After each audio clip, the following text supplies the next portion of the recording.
I'm excited to talk about the Terry Husseman Account program. In ecology, we call it the little engine that could, because despite not being one of our big hitters in terms of the amount of funding it offers, it really does manage to get some pretty great projects done on the ground. And before I get started, I wanted to launch our a poll question for you. Let's see if we can get that going. Oops.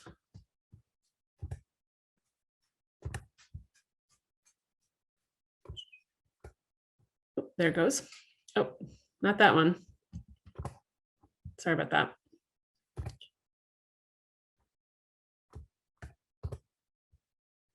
Okay, here we go.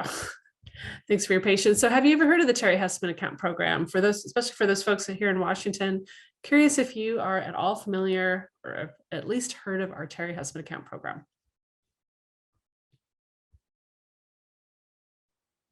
All right, so I'm just going to go ahead and end it.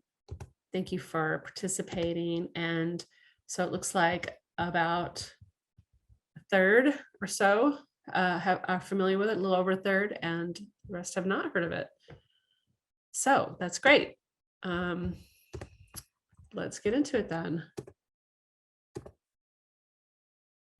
So the Terry Husseman Account, which I'll refer to mostly as Husseman, is really focused on water quality improvement and implementation.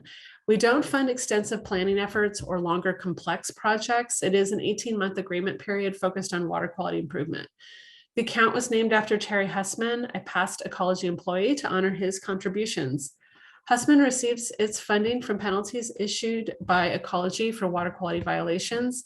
That funding is divided evenly between our regions and is not dependent on where the violation occurred. The funding program is governed by RCWs for the larger Coastal Protection Fund, of which Husseman is just a part of. Applicants can request up to $50,000 per application. Project applications are reviewed by regional evaluators and selected by our regional leadership team.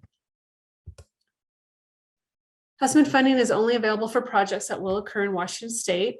Entities eligible to apply for Husseman funds include counties, cities and towns, tribal governments, state agencies, regional fisheries enhancement groups, and special purpose districts such as conservation districts, ports, and PUDs.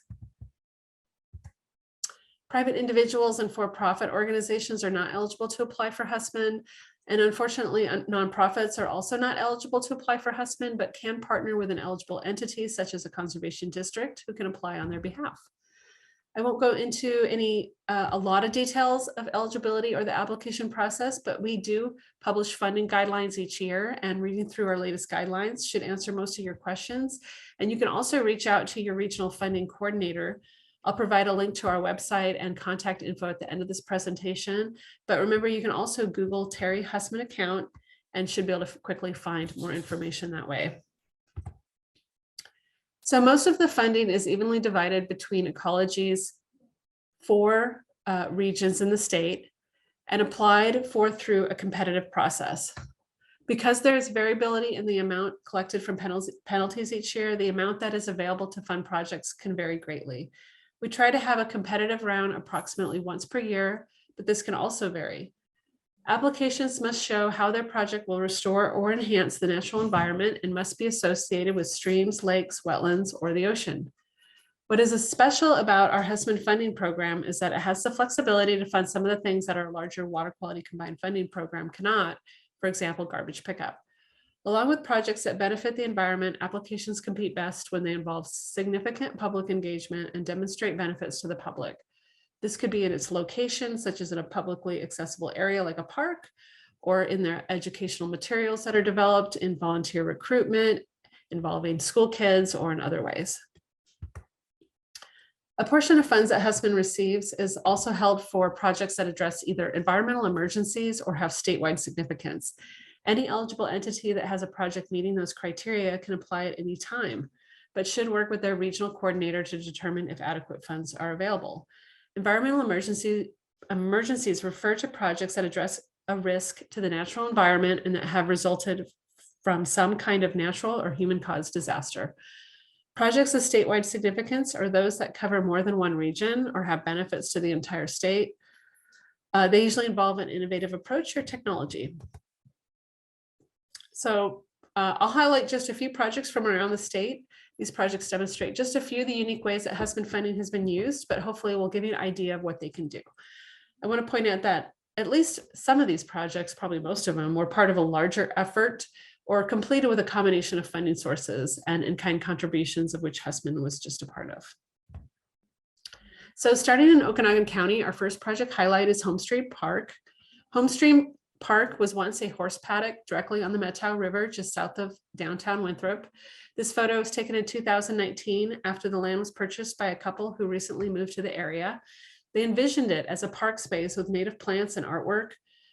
And the Cascade-Columbia Fisheries Enhancement Group shortly after applied for a Husman grant through our standard competitive grant round and received almost $26,000 to assist with the project. Today, the site is an amazing resource to the community and to visiting tourists. Some of the accomplishments include volunteers filling 4 30-yard dumpsters with waste from the site. Also, with the assistance of volunteers, Cascade Fisheries have planted 700 native plants and 10 pounds of native seed. They used 250 individual cages and 1,200 feet of pod fencing to protect their new plants.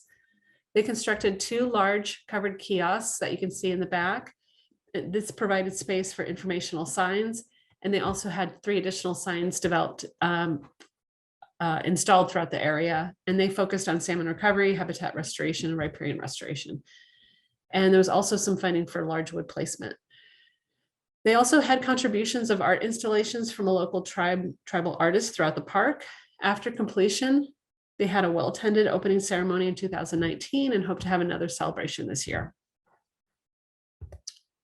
Next, we go to Mason County near Shelton, Washington. The Squaxin Island tribe received $20,000 to help remove a derelict building, a derelict bridge, and install plants on the decommissioned driveway.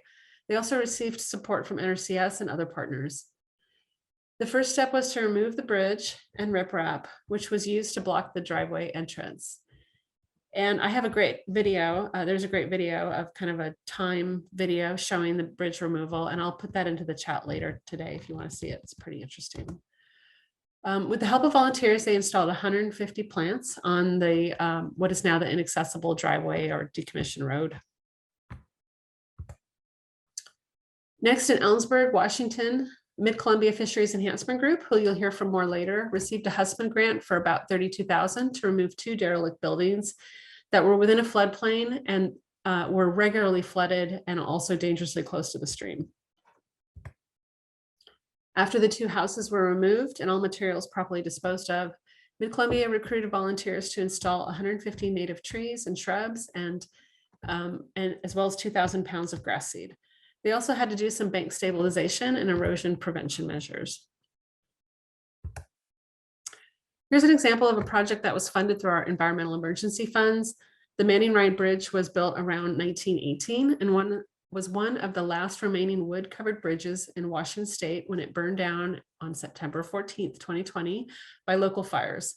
As you could probably guess, this was a concern for water quality, not only from the pollutants from creosote, but you can also see the water backed up behind it with algal growth and likely warmer water. Whitman CD received $50,000 from the Husman program to assist with the removal of the bridge materials and also do some planting and reseeding.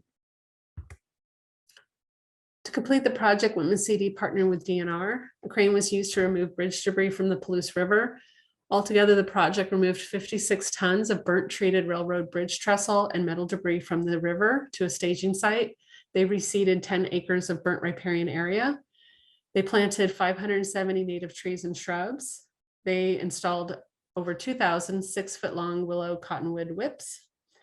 And they spot sprayed the impacted site for various weeds, most notably poison hemlock. The final project I'll highlight was awarded a Husman grant as a project of statewide significance because its purpose is to provide statewide training on riparian bioengineering techniques. It includes 4 webinars, of which 2 has been completed. It is also includes a demonstration project and a video, which are still in development. And you can find the first 2 videos on Yakama Basin Fish and Wildlife Recoveries Board's YouTube channel under playlists. The 3rd in the series is under development and will be advertised through our symposium email list soon, as it is associated with our activities and the symposium. So here's our contact information. This is a lot of information, but you can also find this again on our latest funding guidelines and on our website. The link's at the bottom, but if you Google Terry Husseman Account, you should be able to find it quickly. Our latest grant round has just ended, so it may not be till 2023 before we have another competitive round open, but it's always good to get to know your local coordinator if you don't already and discuss your project ideas early.